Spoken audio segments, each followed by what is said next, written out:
नमस्कार रीडर्स, सारांश book blog में आप सबका स्वागत है। आज की किताब का नाम है अभ्युदय वॉल्यूम 1।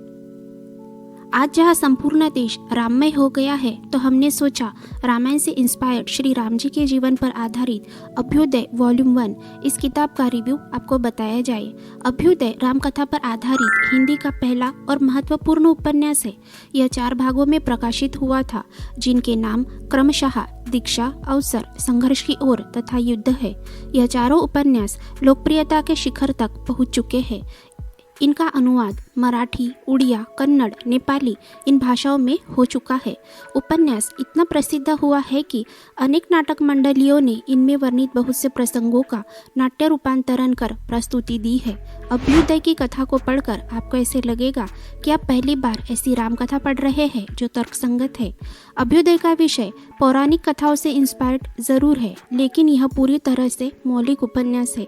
इसमें घटने वाली घटनाओं में कुछ भी अलौकिक नहीं है या फिर अति प्राकृतिक नहीं है। लगता है जैसे यह कलयुग में घटित घटनाएं हो, जिसके साथ आप सहजता से जुड़ जाते हैं। प्रस्तुत किताब मनुष्य जीवन और समाज का आईना है। लेखक नरेंद्र कोहली इन्होंने इन चारों उपन्यासों को अलग अलग लिखा है।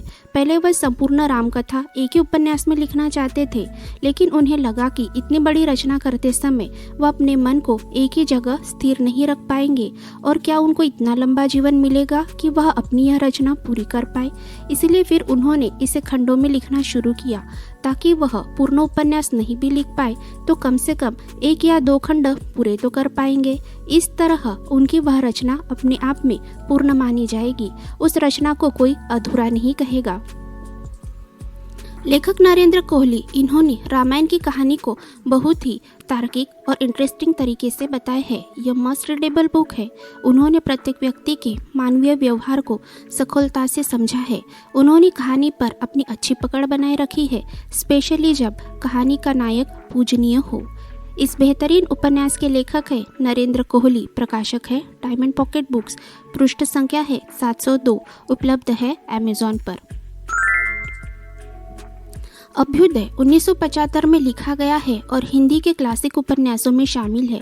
यह अपनी तरह की एक अलग ही राम कथा है, जिसमें राम अपनी पूरी शक्ति और क्षमताओं के साथ अन्याय का सामना करते हैं और शोषित और पीड़ित व्यक्तियों की मदद करते हैं। वह मानव के रूप में सामने आते हैं। रामायण की कहानी और इसमें बहुत ज़्यादा फर्क नहीं है, लेकिन यह अलग तरह से प्रस्तुत किया गया है। इसका प्रस्तुतिकरण इसे एक विशेष उपन्यास की श्रेणी में रखता है। इसमें चमत्कार नहीं होते, दिव्य शक्तियाँ नहीं होती। इसमें श्री राम को मिलने वाली अहिल्या पत्थर की नहीं बनी होती, परंतु वह समाज द्वारा बहिष्कृत एक नारी है जो अकेली अपने आश्रम में पत्थर जैसे जीवन जीती है। श्री राम सत्य का दर्पण सबको दिखाकर अहिल्या का सम्मान उसे वापस दिलाते हैं। जहाँ पीड़ित अहिल्या को न्याय दिलाने की जगह समाज उसी का बहिष्कार करता है और उन पर अत्याचार करने वाले इंद्र को ऐसे ही छोड़ दिया जाता है, क्योंकि वह धनी और ताकतवर है। श्री राम हमेशा न्याय के पक्ष में खड़े नजर आते हैं। यहाँ रावण के पास उड़ने वाला पुष्पक विमान नहीं है, बल्कि उसके पास तीव्र गति से दौड़ने वाले घोड़े और कवचधारी रथ है, तेज गति से चलने वाले और उन्नत विज्ञान से बने जलपोत है। शूर्पणखा जादू से अपना रूप पलटकर युवती नहीं बनती, बल्कि वह beauty specialist, doctor, makeup man और ड्रेस डिजाइनर का सहारा लेकर अपनी उम्र से कम दिखने में कामयाब होती है।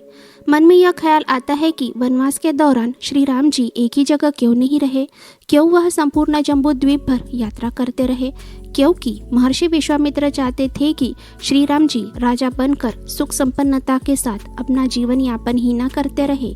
वह सिर्फ अयोध्या की प्रजा के पालक ही न बनकर रहे, बल्कि वह संपूर्ण जम्बू द्वीप भर यात्रा करते रहे, ताकि दमित, शोषित और पीड़ित लोगों को न्याय दिला सके। वन में रहने वाले यह लोग श्री राम जी के पास या अन्य शासक के पास न्याय मांगने नहीं आएंगे। श्री राम जी को ही उनके पास जाना होगा, वह भी उन्हीं के जैसे ही एक साधारण व्यक्ति बनकर।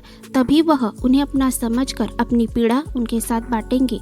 अगर श्री राम जी एक राजा बनकर सैन्य दल के साथ उनके समक्ष जाकर उनके दुखों का कारण पूछेंगे, तो वे दूर से ही उन्हें प्रणाम कर निकल जाएंगे।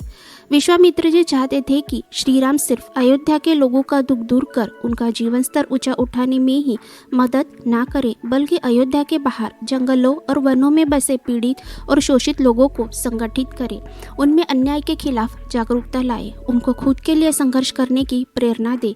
यह तभी हो सकेगा जब श्री राम एक वनवासी बनकर पैदल चलकर उनके पास जाए। यह लोग जहाँ रहते हैं वहाँ सिर्फ पैदल ही जाया जा सकता है।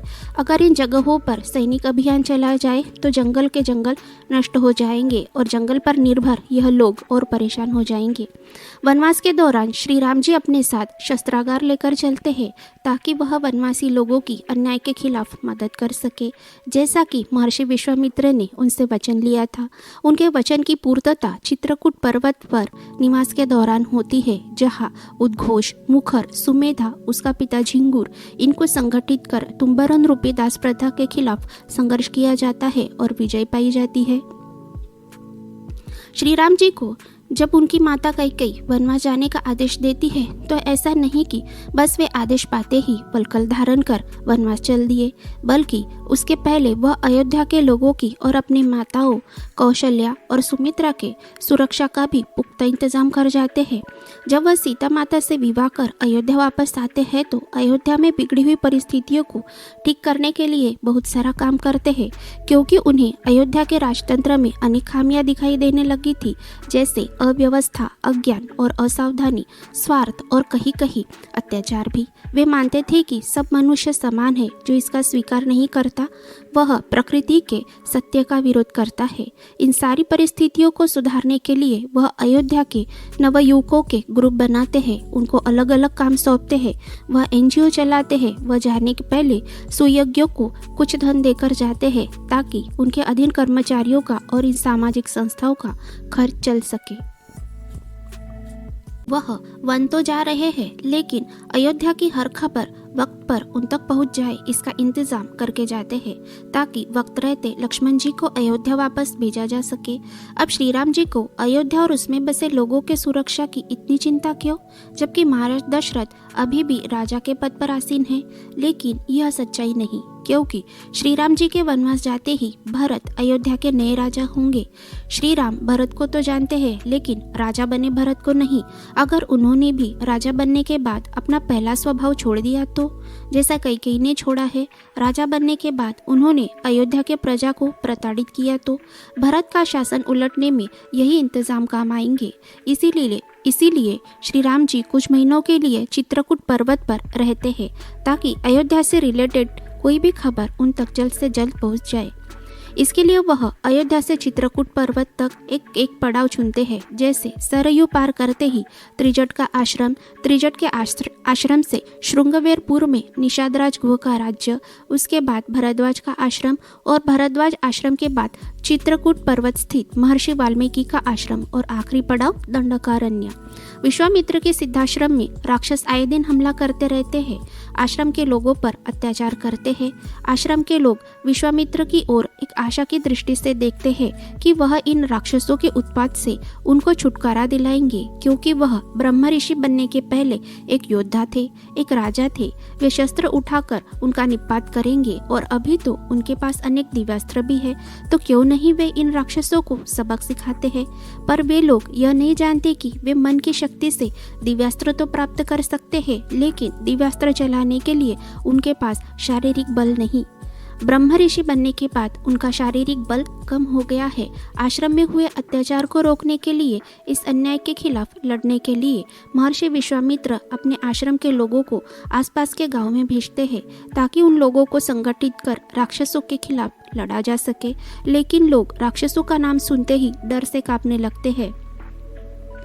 ऐसे में उन्हें गांव के गरीब लोगों पर अमीर आर्यों ने किए अत्याचार का पता लगता है। इन आर्यों ने गरीब स्त्रियों पर जो अत्याचार किया होता है उसकी बर्बरता सुन ऋषि विश्वामित्र अपने कानों पर हाथ रख लेते हैं।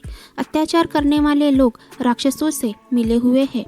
ऐसे में विश्वामित्र क्या करे, कैसे इन अत्याचार को रोके? क्योंकि ब्रह्मर्षि बनने के बाद उन्हें ऐसा व्यक्ति चाहिए जो शारीरिक बल में सक्षम हो, जिसे वे दिशा निर्देश देकर अपना लक्ष्य हासिल कर सके। ऐसे व्यक्ति की तलाश उन्हें श्री राम जी तक लेकर जाती है। वह पाते हैं कि श्री राम जी शारीरिक बल में ही नहीं परंतु मानसिक शक्ति में भी सबल है। वह हर परिस्थितियों में सोच विचार कर निर्णय लेते हैं। पर क्या आपने सोचा है कि देवताओं के रहते राक्षस इतने शक्तिशाली कैसे हो गए?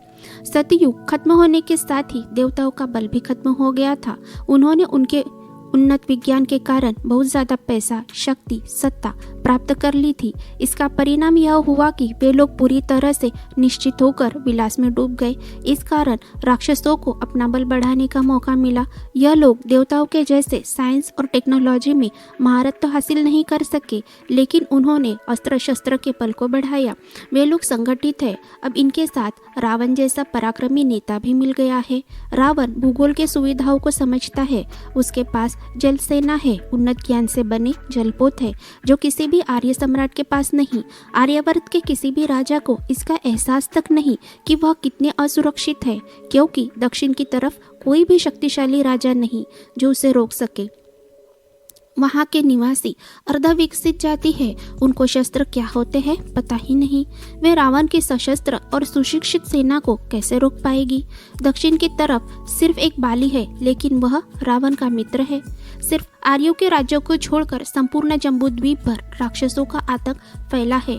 इन लोगों ने सामान्य जनता को पशु से भी बदतर जीवन जीने के लिए मजबूर कर रखा है। और बड़ी बात यह है कि इन लोगों को उनके अधिकार पता ही नहीं कि वह लोग भी स्वतंत्रता के साथ जी सकते हैं, स्वच्छ जगह पर रह सकते हैं, पेट भर खाना खा सकते हैं। उनमें यह चेतना और जागृति ही नहीं, क्योंकि रावण के राक्षसों ने उन्हें कभी शिक्षित होने ही नहीं दिया। शिक्षित होने पर वह बुद्धिजीवी हो जाएंगे और अपने अधिकार मांगेंगे। इसलिए रावण बुद्धिजीवियों से चिढ़ता है। इसलिए उसने आश्रमों के ऋषि मुनियों को प्रताड़ित करने वाले और परेशान करने वाले राक्षस जगह जगह पर छोड़ रखे हैं। सारे राक्षसों की सत्ता का केंद्र है लंकेश रावण। रावण ने बड़ी प्लानिंग के साथ जम्बूद्वीप में जगह जगह पर अपने सैनिक शिविर स्थापित किए हैं। उसकी नज़र आर्यावर्त पर है। मलद और करुष जैसे राज्यों का विनाश कर वहाँ ताड़का वन बना दिया है। महर्षि विश्वामित्र का सिद्धाश्रम रावण के मार्ग की बाधा है, इसीलिए राक्षस अब उसे नष्ट करना चाहते हैं। एक दिन सिद्धाश्रम नष्ट हो जाएगा, फिर राक्षस आर्यावर्त में घुस जाएंगे। उसके बाद वह यहाँ के गांव जलाएंगे, पुरुष, नारी और बच्चों को कच्चा या भूनकर खाएंगे। सुंदर युवतियों को दासिया या बंदिनी बनाएंगे। उसके बाद सारी संस्कृति ही नष्ट हो जाएगी। लेकिन इसकी नौबत श्री राम जी ने कभी आने ही नहीं दी। इसीलिए शायद उनका वनवास के दौरान आखिरी पड़ाव दक्षिण दिशा में स्थित दंडकारण्य था, जहाँ से वे रावण को रोक सकते थे, और उन्होंने वैसा ही किया। रावण का खात्मा उन्होंने लंका में ही किया। उसे आर्यावर्त की बॉर्डर भी नहीं लगने दी। इस तरह उन्होंने पूरे आर्यावर्त को राक्षसों की बर्बरता से मुक्त कर दिया। यह सब होने के पहले महर्षि विश्वामित्र सोचने लगे कि जहाँ सारे राजा एक दूसरे से अलग थलग पड़े हुए हैं, वहाँ यह लोग राक्षसी शक्तियों के खिलाफ एक होकर युद्ध क्यों नहीं करते?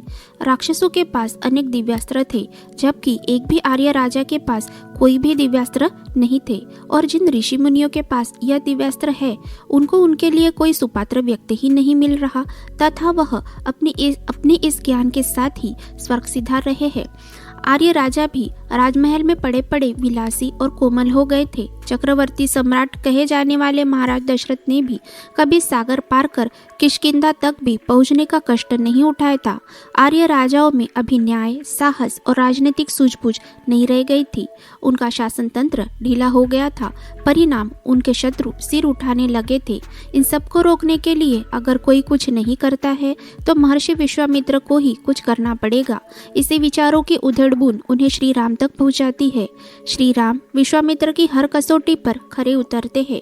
महर्षि विश्वामित्र के मार्गदर्शन में ताड़का वन का नाश करते हैं। वहाँ बंदी पड़ी स्त्रियों को मुक्त कराते हैं। वहाँ के पीड़ित जनजीवन को एकत्रित कर, संगठित कर उन्हें सशस्त्र बनाते हैं। उनका पुनर्वसन करते हैं। देवी अहिल्या का उद्धार करते हैं और सीता माता के साथ विवाह कर अयोध्या वापस आते हैं।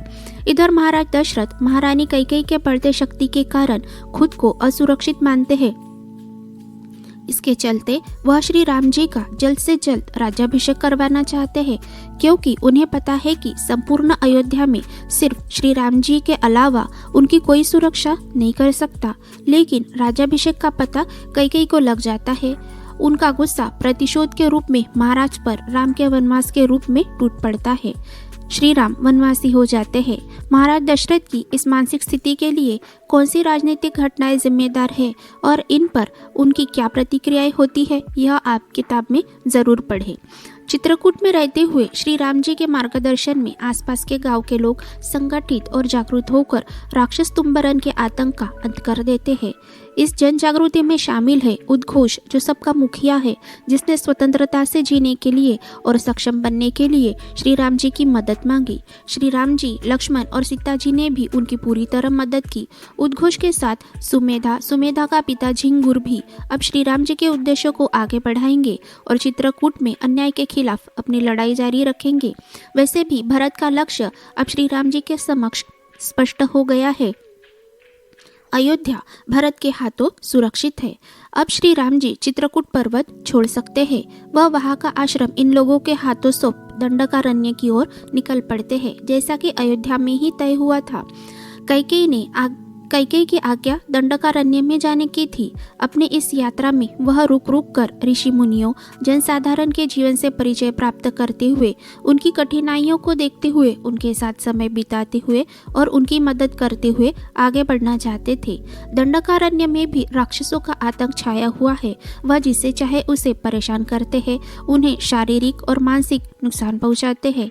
राक्षस अगर किसी व्यक्ति की हत्या करते हैं तो उसके परिजन उसके शव को भी अपनाते नहीं, बल्कि उसे चोरी छिपे उन मानव कंकालों के ढेर में छोड़ जाते हैं, जो दंडकारण्य के एक कोने में पेड़ों के पीछे जमा हो गया है। श्रमिक और गरीब लोगों का शोषण करने के लिए राक्षस लोग क्या कम थे, जो इंद्र जैसे लोग भी राक्षसों जैसा व्यवहार करने लगे हैं।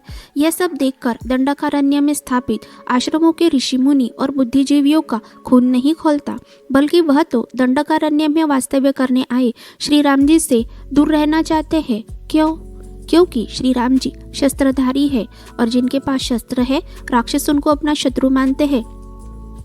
जिसे वे शत्रु मानते हैं उनकी हत्या कर देते हैं। लेकिन श्री राम जी किसी से नहीं डरते। वे वीर है, एक कुशल योद्धा है, उनके पास अपना शस्त्रागार है। उन्होंने सीता जी को भी शस्त्रधारी बना दिया है ताकि इस भयंकर वन में वह सरवाइव कर सके। श्री राम जी ने उन्हें एक स्त्री मानते हुए अंडर एस्टिमेट नहीं किया है, बल्कि समानता का अधिकार देते हुए अपने कामों में उनका सहयोग लिया है। दंडकारण्य में उपस्थित जहाँ सभी आश्रमों ने श्री राम जी और उनके शस्त्रों से दूरी बनानी चाहिए, वही धर्मभृत्य मुनि ने श्री राम जी को उनके शस्त्रों के साथ अपने आश्रम ले जाना चाहा। वे ऐसा करते भी है। उन्होंने अगस्त्य मुनि और उनकी पत्नी लोपामुद्रा पर एक ग्रंथ भी लिखा है। दंडकारण्य पहुंचते ही श्री राम जी का स्वागत अत्रि ऋषि के आश्रम में होता है। वहां पर राक्षसों द्वारा किए जाने वाले अत्याचार पर कोई बातचीत नहीं करता है। वहां से वे शरभंग ऋषि के आश्रम की ओर चल देते हैं। शरभंग ऋषि आत्मदाह कर लेते हैं, लेकिन क्यों, इसका पता उन्हें अनिंद्य से मिलकर लगता है। दंडकारण्य में विराट जैसे गंधर्व भी राक्षसों जैसा व्यवहार करते हैं, ना कि बुद्धिजीवियों जैसा, क्योंकि रावण बुद्धिजीवियों को पसंद नहीं करता और जिसको वह पसंद नहीं करता उसका जीना बेहाल हो जाता है। ज्ञानश्रेष्ठ मुनि सुतीक्ष्ण जैसा ऋषि समुदाय भी श्री राम जी की तरफ से रक्षा तो पाना चाहता है, लेकिन उनका पक्ष लेकर अपने जान की बाजी लगाकर राक्षसों के विरुद्ध युद्ध नहीं करना चाहता। इसीलिए शायद शरभंग ऋषि का आत्मदाह इन लोगों में विद्रोह भी नहीं जगा पाता, उल्टा सारे आश्रमों में निराशा फैल जाती है। जब भय का आतंक गहरा हो जाए तो अंदर का साहस जगाने में समय लगता है। इसीलिए श्री राम जी, लक्ष्मण, सीता जी जहाँ जाते हैं वहाँ पहले जन जागृति करते हैं, फिर उन्हें सशस्त्र बनाते हैं, उन्हें शिक्षा देकर उत्पादन का महत्व बताते हैं। इन सारी योजनाओं को सत्यता में लाने के लिए वह तीनों कड़ी मेहनत करते हैं। इसी क्रम में वह धर्मभृत्य का आश्रम, आनंद सागर का आश्रम, भूलर का गांव, अनिंद्य की बस्ती, बीकन का गांव, इन सारी जगह के लोगों में जागृति कर उन्हें राक्षसों के आतंक से मुक्त करते हैं।